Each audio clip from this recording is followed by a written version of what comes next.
Hi and welcome. In this video, I'll be talking about a show I discovered on Netflix in 2021 called The Road to Red Restaurants List or ZETSUMESHI Road.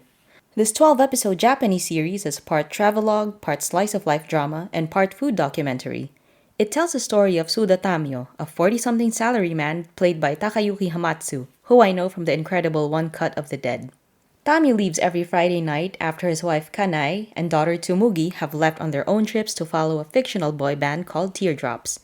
He then packs his things into his Honda Freed minivan, which I've learned is a Japan exclusive, and then leaves around 8 or 9 p.m. He usually travels 100 kilometers or 62 miles outside of Tokyo. Once he arrives at his destination, he finds a safe place to park and turns in for the night. He tries to save money by camping in his car instead of staying at a hotel. The next morning, he checks out local attractions, has lunch, and then goes home. In the first episode, he planned to see Mount Fuji but didn't get to because it was covered with clouds. Once he's had his fill of the nearby sights, he ends up at an old restaurant where he enjoys a large bowl of modestly priced udon. And that's how his Red Restaurant adventure begins. The show may be fiction, but red restaurants are real. The Red Restaurants list was launched by advertising company Hakuhodo to spotlight restaurants in Japan that are in danger of closing down. This is primarily because the owners are elderly people who have no one to pass down their restaurant to.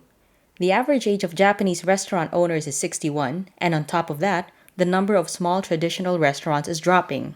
A place qualifies as a red restaurant if it has elderly owners, it has worn out or aging premises, there are no firm prospects for someone to take over, and it serves great food.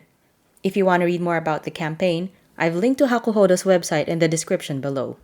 The places featured in the show are actual restaurants that are part of the real list. At the end of every episode, they show a picture of the real owner together with the actor who played them. Tamio's meal at the udon place made him decide to start eating at places that serve what he dubbed endangered food. Once he chooses a restaurant, he observes everything about it, from the decor to the menu, the attitude of the owners, the other diners, and of course, the food.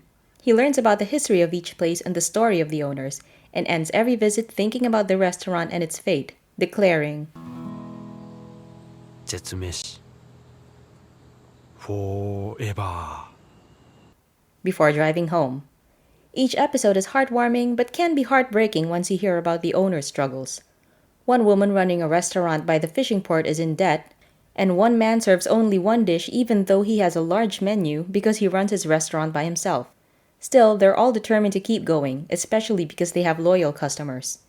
At each restaurant, Tamio promises to come back, only to be told that they might not be around for much longer. We also get a look at Tamio's home and work life. Throughout the series, you get a slight sense of alienation, which comes from Tamio just going through the motions at work, occasionally being upstaged by younger colleagues, and even when he's with his family.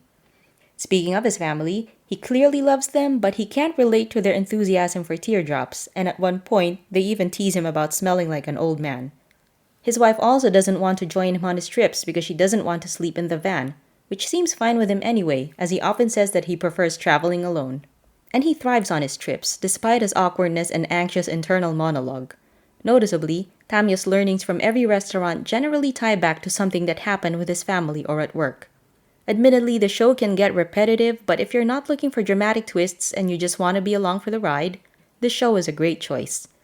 Also, there were a few references or jokes that I didn't get, and more than once, I've had to look up certain food items, like grated mountain yam. Overall, I really love the Road to Red Restaurants list.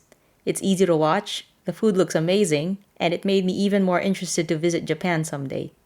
The show is a solid reminder to preserve local culture and cuisine, to appreciate things, places, and people while they're still here, and to do something that you genuinely enjoy. The second season premiered in Japan in August 2022, so I hope it'll be available to stream very soon.